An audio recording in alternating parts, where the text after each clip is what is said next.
Welcome back after the break. Our next speaker is Francois Thierry, who I think most of us here will know. He was for many, many years the curator of Asian coinages at the Cabinet des Médailles de Bibliothèque Nationale in Paris. And he's now honorary curator in his retirement. Unfortunately, his Wi-Fi is not stable today. And so he has sent the PowerPoint and the presentation, which I will read, and Joe will move the slides along when I instruct him. So we will do a double act in his honor. So the title is Circulation and Use of the Bamboo Tallies in Jiangsu Province by the Light of the Tongcheng Company Issues. So a country in ruins. At the end of the Tongzhou period, which was around about 1874, Jiangsu Province was in a disastrous situation. After about 30 years of war, opium wars and the Taiping insurrection, the lower valley of the Yangtze River economy was completely ruined. Massacres and destructions changed the prosperous Jiangnan region into a battlefield. According to statistics, the region lost about 60% of its population. What was once one of the richest regions of China, once one of the most civilized regions of China as well, had been changed into a ruined territory.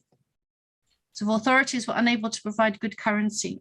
There's a regime unable to provide good cash. The restoration of the local economy needed peace for farmers and workshops and abundant available funds. But these funds mainly consisted of silver bullion and silver dollars from Shanghai Chinese and foreign banks. For the local economy and daily use, silver currency was not appropriate on account of its value being too high. Countryside and small town people needed a country of low exchange value, in other words, copper cash like these ones. But for 10 or 20 years, the Chinese authorities were unable to cast good coins. As Alexander Wiley described, the specimens of coinage during this reign, that's the Xianfeng reign in the 1850s and 60s, in general circulation, appear to be among the worst that have been issued in China, especially those cast at Suzhou. That was written by him in an article called Coins of the Daqing or Present Dynasty of China in the Journal of the Shanghai Literary and Scientific Society in June 1858. So we had silver flooding in from Shanghai.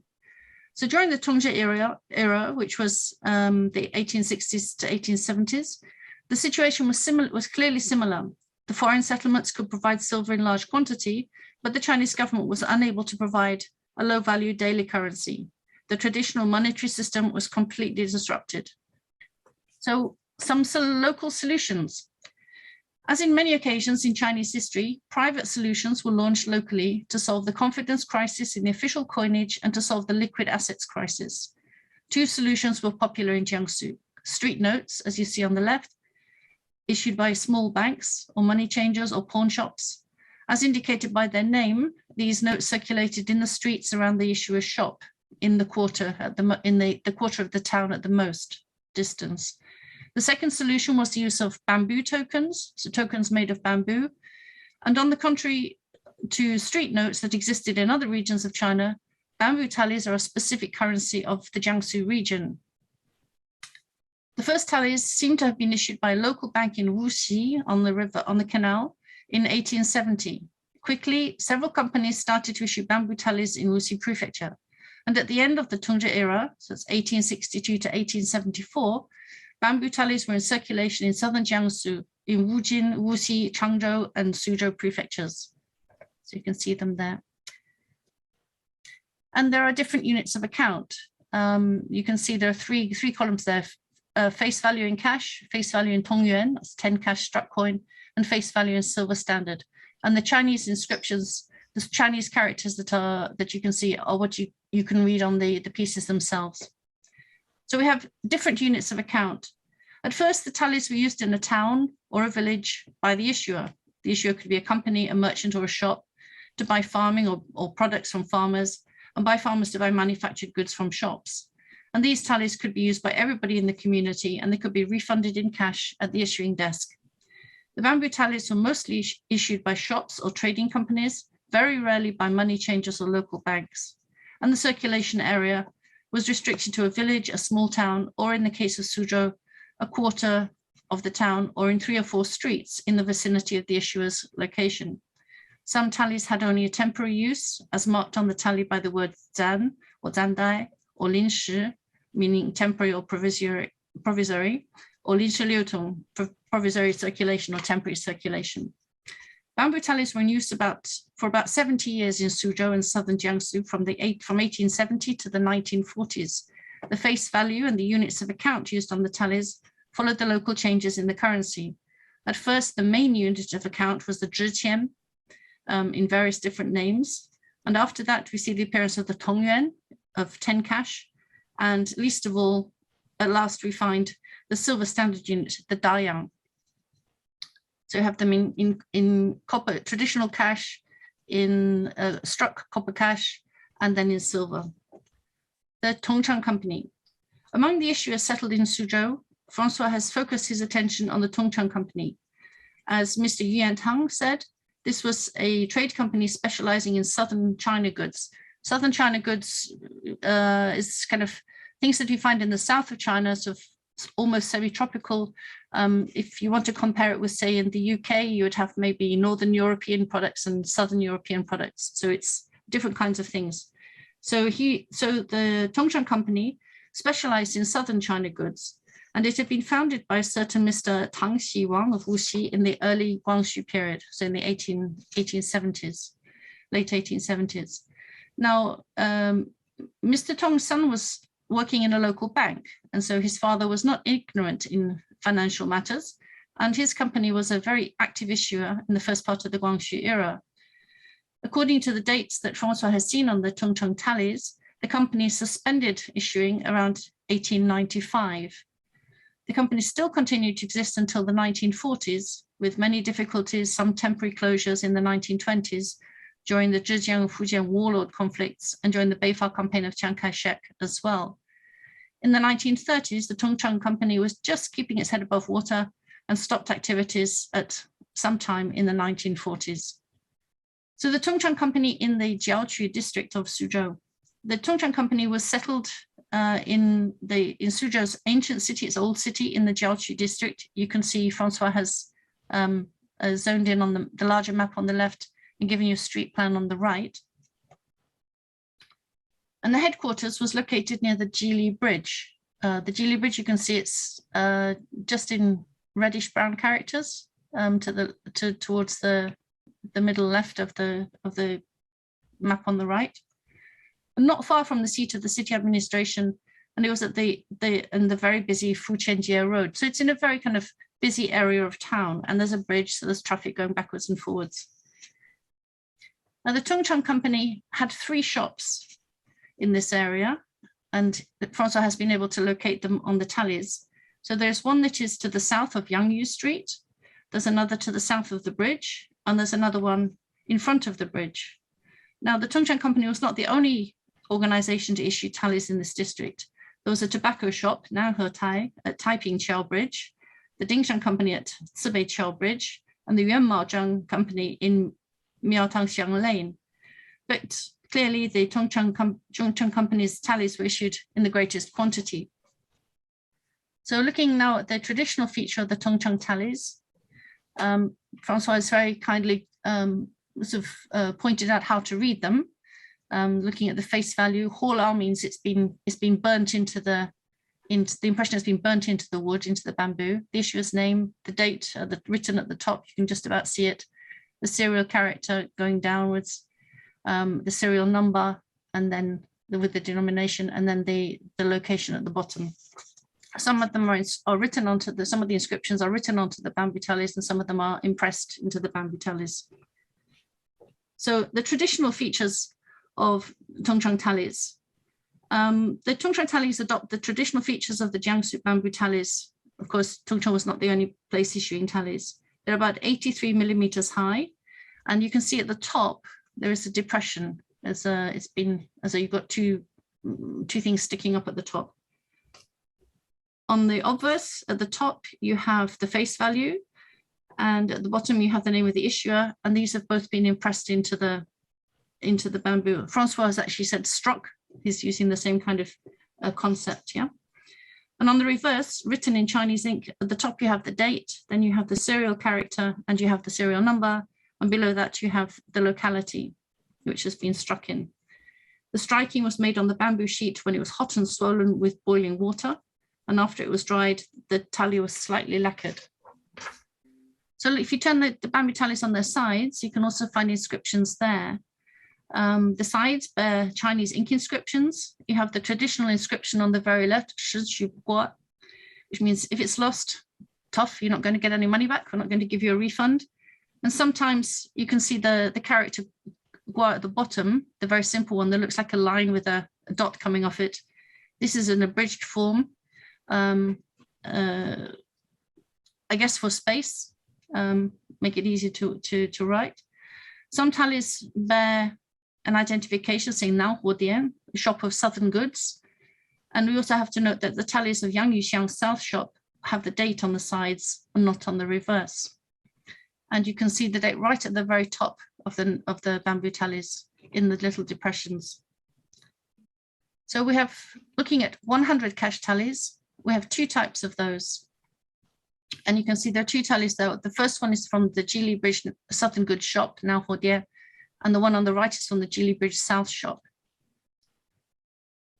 Okay, so we have two types of value 100 cash issued by the Tongcheng shop.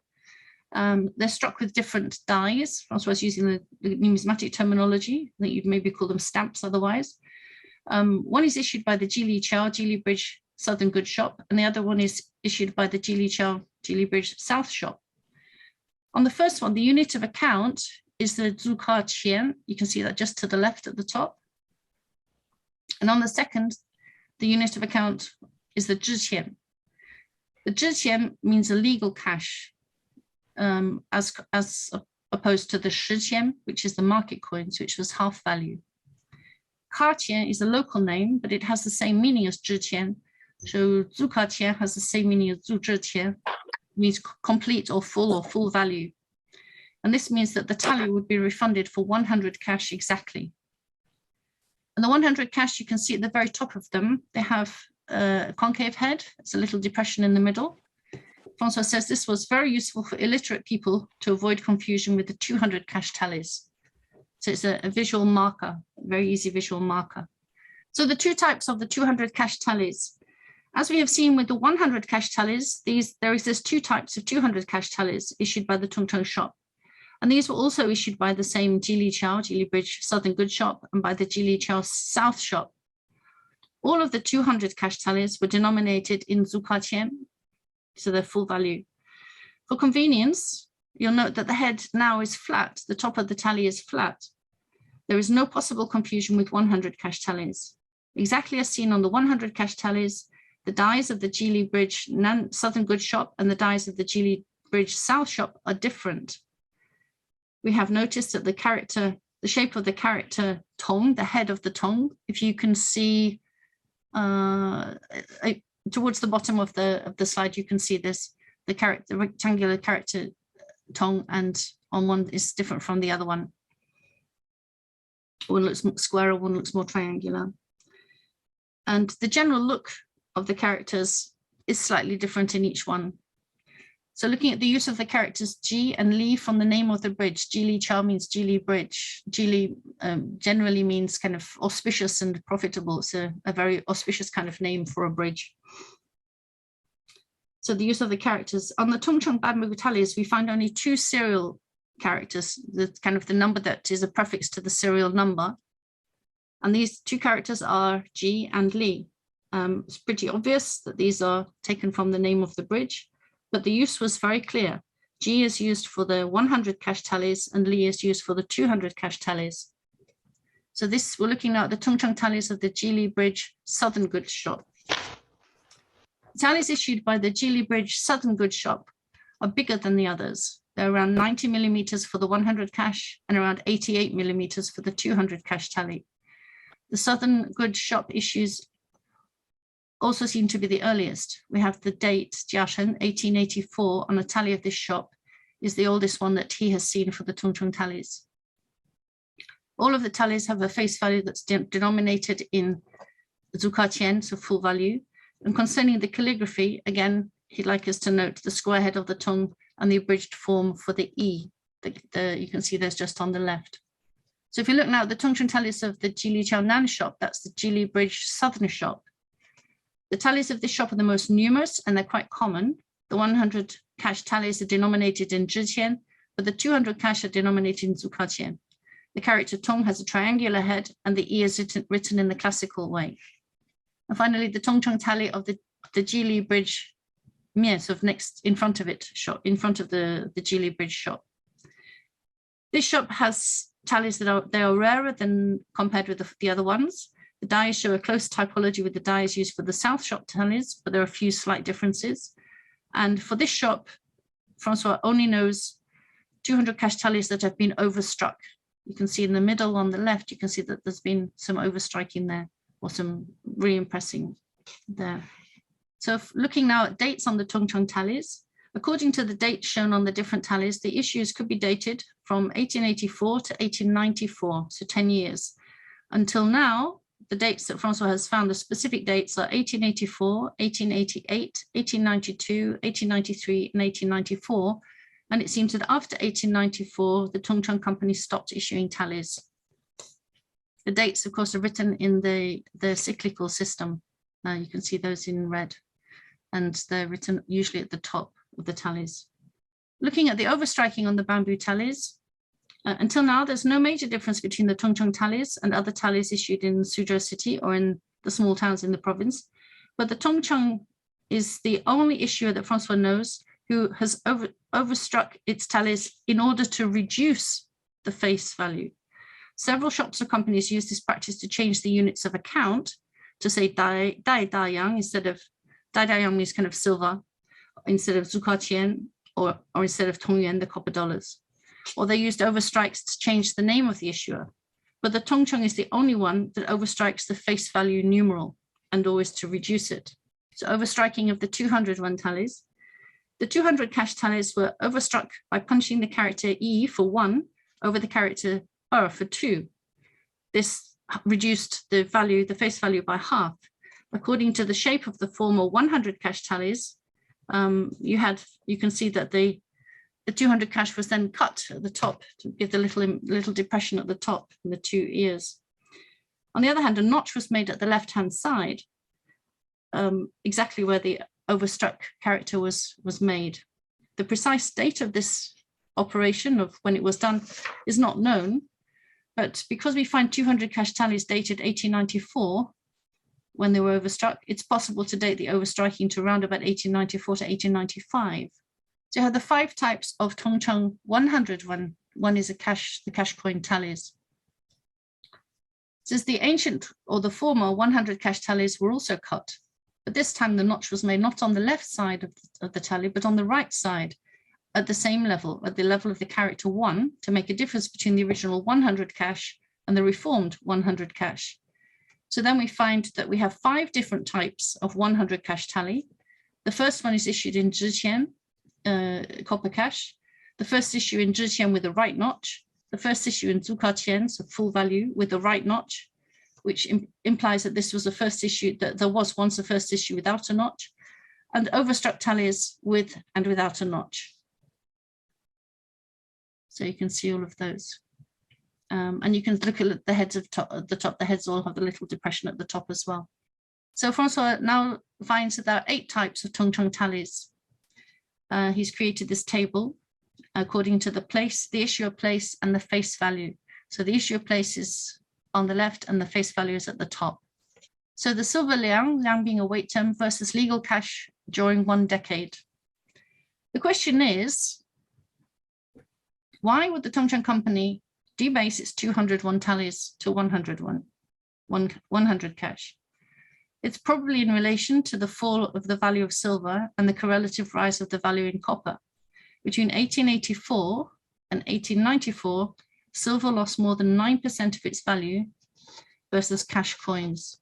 So now this is the last slide looking at volume of issues and capital. According to the numbers seen, Francois has tried to estimate the volume of issue. In terms of the bamboo tallies from Tongcheng with the character G and having 100 cash denomination, the smallest number he's found is 915, the small series number 915, and the highest one he's found is 2,241. So we can say that at least 2,000 tallies of 100 won or cash were issued.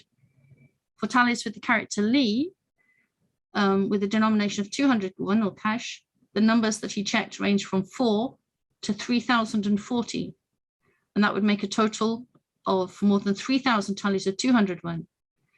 If you add these up together, the total facial value was at least around 832,100 won or cash. And that corresponds to about 562 liang of silver, around about 20.8 kilograms, or 11 ingots that weighed 50 tiles, 50 liang. In fact, this is a very small capital, and it's not far from the legal capital, the minimal legal capital required to open a shop. Indeed, by law at that time, to open a shop or a company, one had to have a minimum capital of 500,000 won or cash. Thank you very much, Francois Thierry. I'm sorry you couldn't be here to deliver it yourself.